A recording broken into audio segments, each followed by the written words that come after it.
Boa tarde, pessoal. O nosso grupo irá falar sobre representação cartográfica, modelos de mapeamentos para fenômenos qualitativos e ordenados. Então, antes de iniciarmos mostrando os mapas, iremos falar um pouco sobre o que é, a representação qualitativa e a ordenada. Pois bem, a representação qualitativa, certo?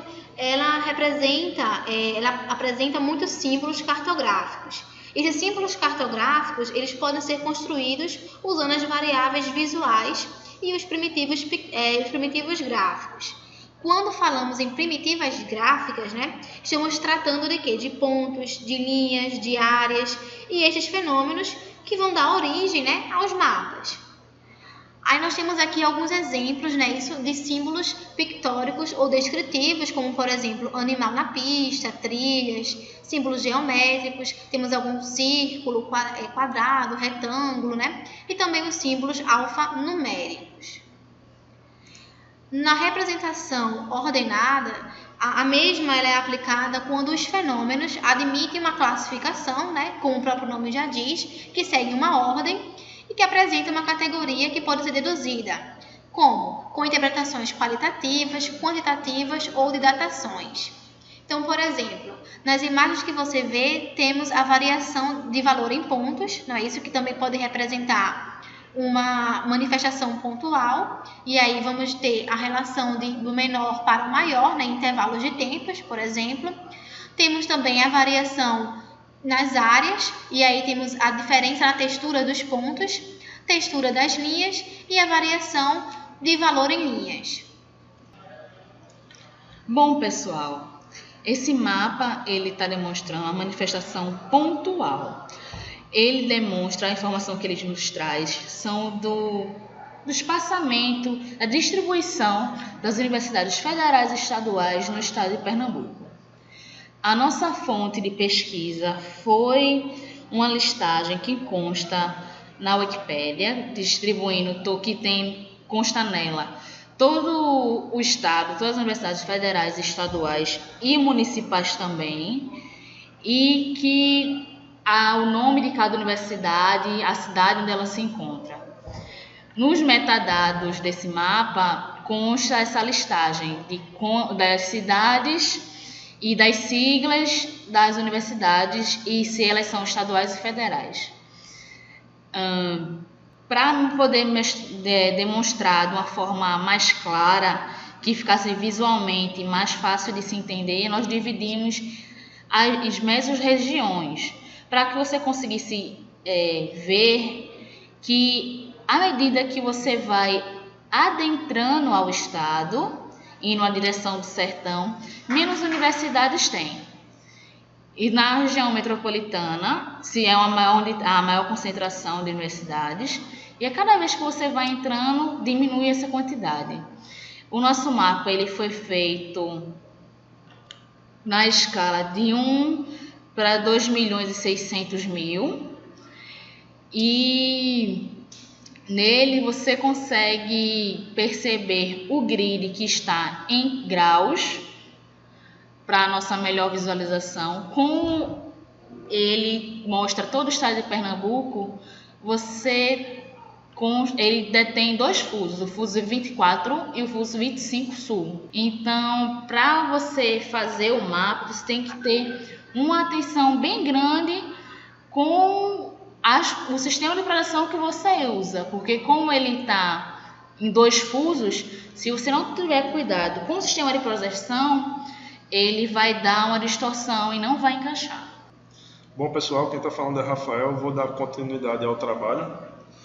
Vou falar um pouco da manifestação linear, focando nos fenômenos qualitativos e ordenados. O mapa apresentado, ele retrata as rodovias federais e estaduais no estado de Pernambuco. Da parte ordenada, podemos ver através do grau de importância que foi dado à manifestação linear, no caso, que ela se distingue entre rodovia federal, que seria aqui abrange um maior território, a rodovia federal delegada e a rodovia estadual. Dos dados qualitativos, conseguimos distinguir, embora os dados apresentados sejam rodovias, conseguimos dividi-los em 3 categorias. Olá, muito bem. Meu nome é Alexandre. Eu vou falar sobre a manifestação zonal com fenômenos qualitativos e ordenados.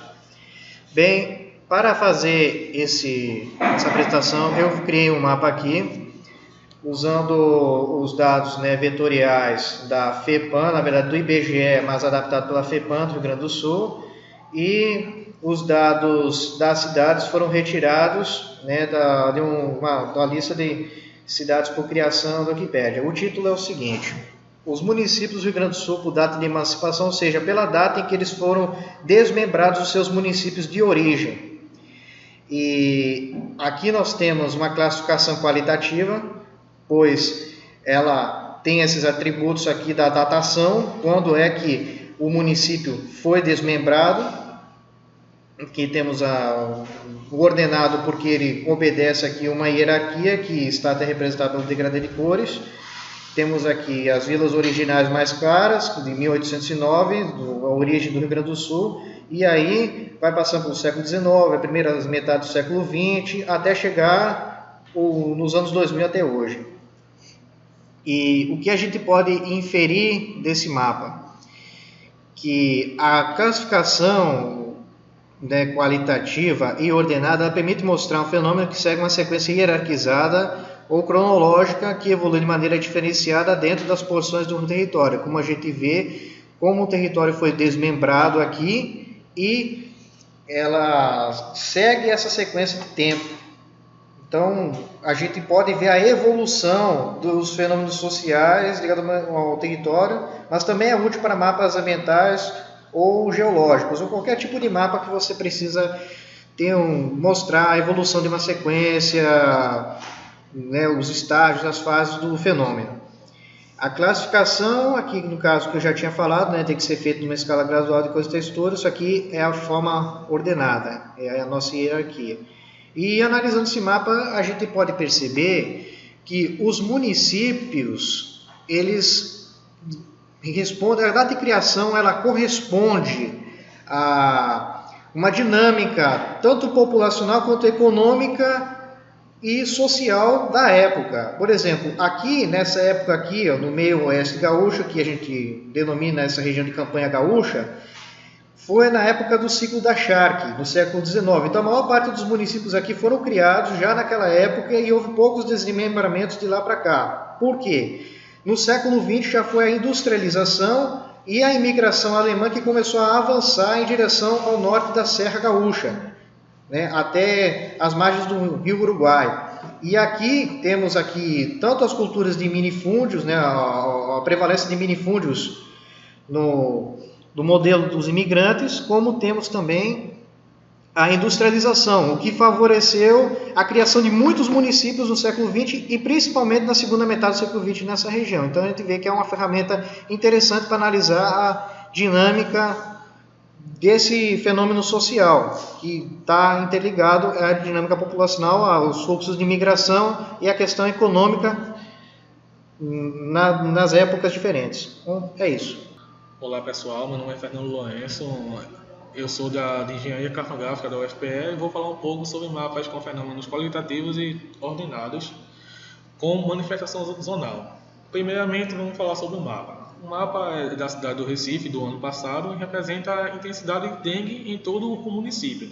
Como podemos ver, não tem nenhuma região com maior concentração ou menor em relação a toda essa cidade. Podemos ver que ela é muito balanceada, o que é preocupante na questão de assolação da dengue.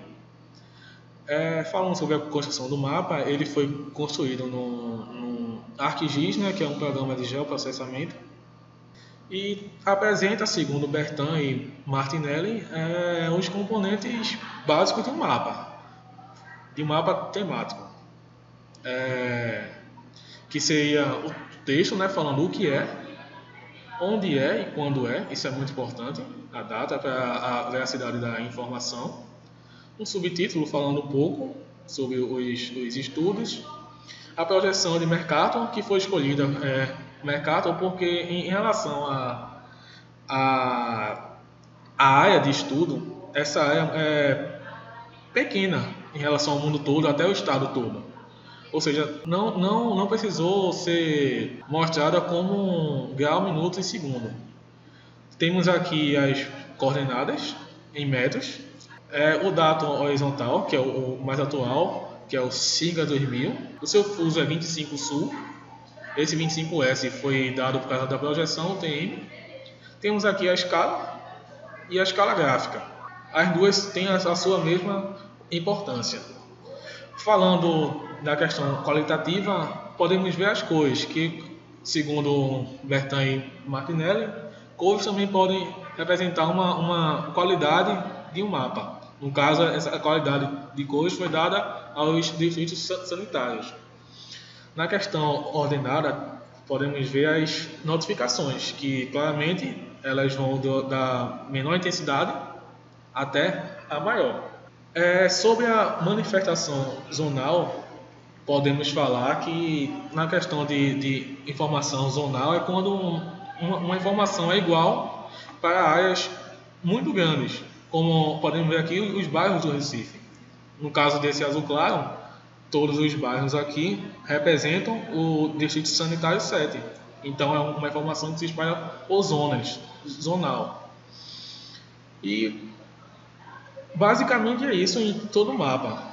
Como podemos ver, a questão de mapa temático é simples de percepção quando bem construído, e não precisa ser profissional na área para saber o que é cada coisa. No caso, esse mapa aqui não tem nenhuma informação, mas você já pode saber onde tem mais incidência, onde tem menor. Ou seja, é um mapa para ver e não para ler. E é isso, pessoal. Obrigado. Aqui estão as referências, os assuntos para maior estudo, se você quiser. E é isso. Obrigado.